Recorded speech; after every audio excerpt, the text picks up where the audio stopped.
I'm sure you have a long to-do list every single day with all the tasks you want to do, activities, meetups, events, and all other stuff, but have you ever thought of starting an anti-to-do list? I came across this idea from Sahil Bloom's LinkedIn post, and I think it's worth sharing because this idea of setting things you don't want to do during the day is as important, if not even more, than the list of tasks you want to accomplish. Of course, you can set your own anti-to-do list, but in this video, I want to share with you some common things that we should all add on our anti-to-do list at some point during 2025. It's good to not overwhelm yourself at first, so pick 3 to 5 that you want to work on and avoid them on a daily basis, and then add some more as you progress. The first one is to not complain about anything. If it is in your sphere of control, then do something about it. But if it's something outside of your control and outside of your zone of influence, then you can't do anything about it. So complaining will just drain your energy. There is a nice graph which shows this. So anytime you feel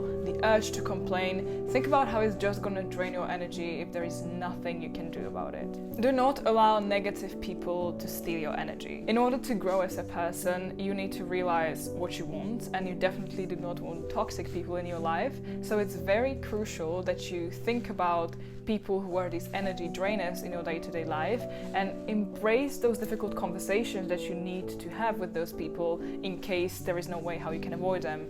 And this is an important one because these energy drainers can sometimes feel like they are not that big of an issue, but over time, when you look back, you see how much energy they take from your life, and we don't want those people in our lives. Number 3 is to not allow more than 2 hours of inactivity. This is something I'm definitely incorporating in 2025 because it is very easy to fall into that feeling of, okay, now I'm studying and now I'm studying. And okay, when I take a break, I will take a break on my laptop doing something else on the laptop. But it's very important to get up and every 2 hours move your body a bit, do 1 push-up, pet your dog, make a coffee, drink water. You can do anything, just a small movement to get some energy to continue. And it's also good for your brain to say, okay, now I've been concentrating on this for too long. It's important to move a bit and then I can back to the task at hand. Number 4 is to not craze on low value tasks. This is very closely linked to the Parkinson's law, which says that the work expands with the amount of time allotted to it.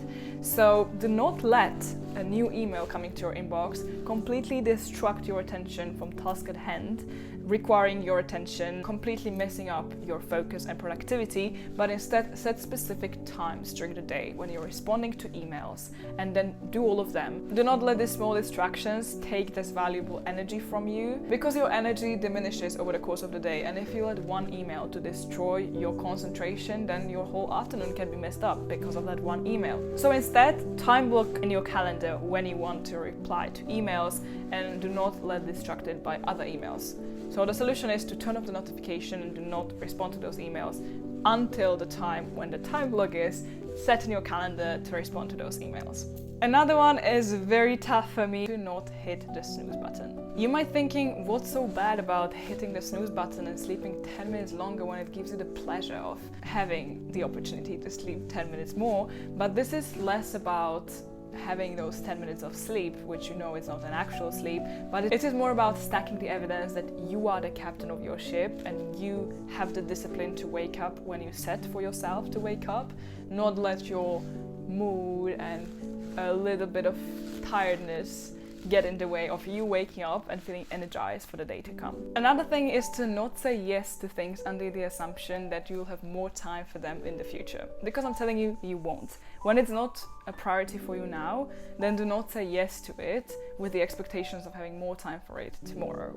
You won't have more time in future. You have 24 hours every single day. If you wouldn't be able to say yes to it tomorrow, then don't say yes for doing it a few months from now. Another important one is to not check your phone within the first 15 minutes after you wake up. I think this should be number 1 on everyone's anti-to-do list because this is something we are all guilty of, that we take off our phones first thing in the morning, not realizing how much information suddenly pops up at us. So take this technology-free mornings and you will see how your day-to-day life improves. Do not allow comparison, envy or jealousy to enter your headspace. Instead, anytime you start feeling this thoughts of jealousy or envy, replace them with curiosity and ask yourself, what can I learn from these people instead of envying them? what can I learn from them instead of comparing myself to their situation. You will find out that when you replace those feelings with curiosity and open mindset, you will gain rather than lose from comparison and feelings of low worth and self-doubt. We discussed this already with emails. It's important to do the same thing with social media, to set specific times when you will reply to them, and do not let distractions entering your productive part of the day. When new notification pops up, what your friend posted from a holiday, or what your grandma just cooked if you have super ultra tech grandma, or anything that could distract you from you doing your focused deep work, instead decide when you want to spend time on social media and eliminate this as much as possible. But outside of this time, do not allow your fingers to enter those apps, so you can set the gray regime so you don't see them popping up at you in those beautiful colors. You are the master of your day. You are the master of your energy and your time. So do not allow it to take valuable energy from you during the times of the day when you would like to do something more productive instead. It's very important to start small, because when you decide you were going to incorporate all of these into your anti-to-do list from day 1 to day 2, it's not going to happen. So pick just one for start, whether it's hitting the snooze button, or deciding to limit your time on social media and respond just only at specific times.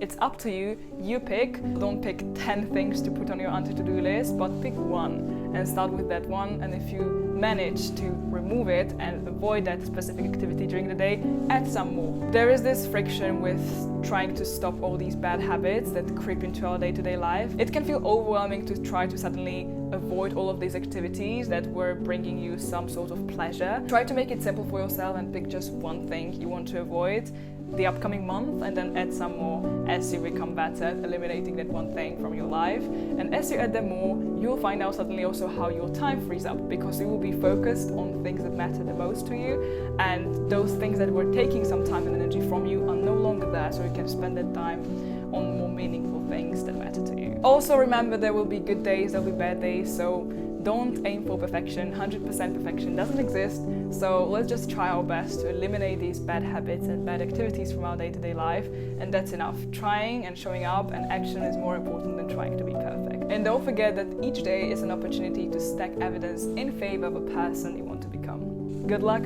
see you next time, bye!